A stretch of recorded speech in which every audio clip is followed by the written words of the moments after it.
For years now, Antonio Dominguez has been working to make his future shine, coming to this country with nothing more than ambition and elbow grease, polishing countless cars, and hoping to see success shining back in this reflection. Es un trabajo duro, ¿sí?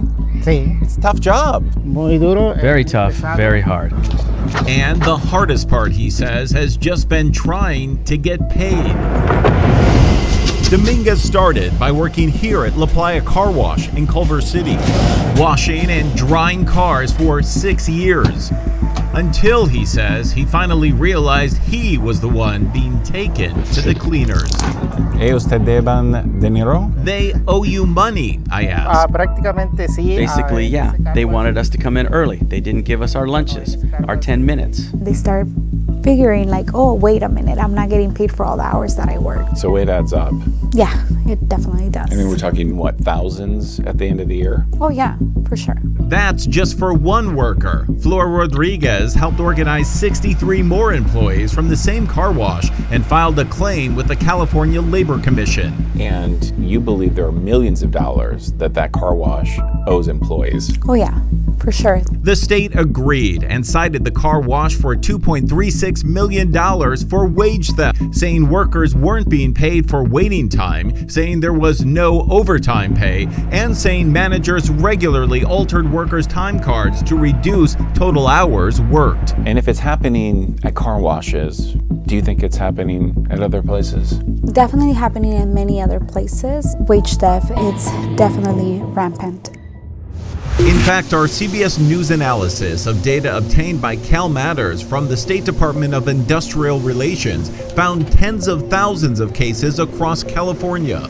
63,442 claims of wage theft since 2017, totaling more than $500 million.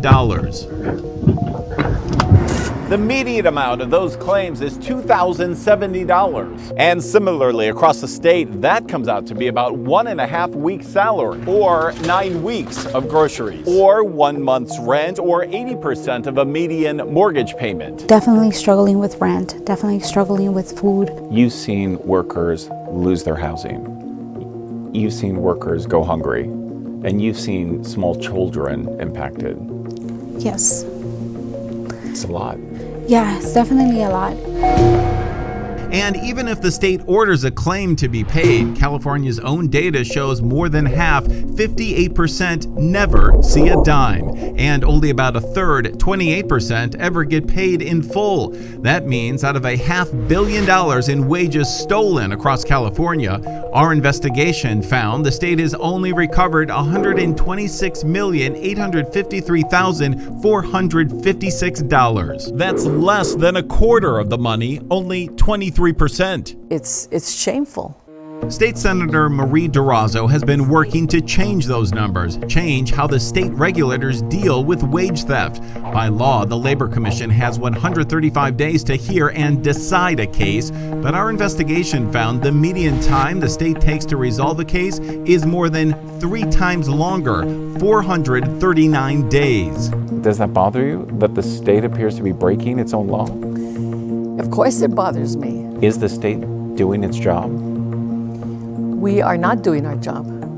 We are not doing, the state is not doing its job.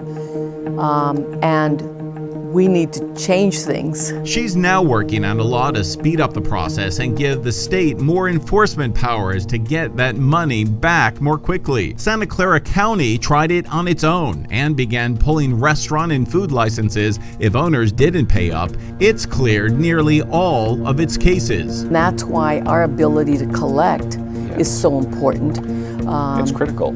It's critical, and we need stronger tools so that employers don't think that it's so easy to get away with not paying, like those car wash workers.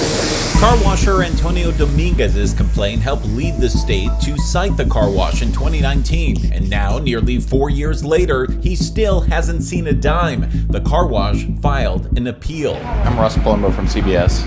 We tried to speak with owner Human Nisani, but only found a new manager. I haven't seen that in my supervision. I'm a manager, so That doesn't happen here. I haven't seen that in. And here it is Beverly Hills mansion that records show Nissani's LLC purchased in 2018, the one with an N on the gate and cars with plates registered to his dealership in the driveway. The woman at the door says she never heard of him. Human Nissani? Isn't this his home? After rescheduling with us time and time again, Nissani's attorneys said they would not comment on the workers' specific allegations, but said overall they are not true. Es difícil, no? Isn't it hard? Fue muy difícil. It was very hard. The problem is that we didn't know where to go. Hard to keep working and waiting for justice from both his former employer and state regulators who are supposed to keep business owners clean. Es esto justo? Is that fair? I ask. What I want people to know in general, the workers, is that in this country, in this state, we have rights.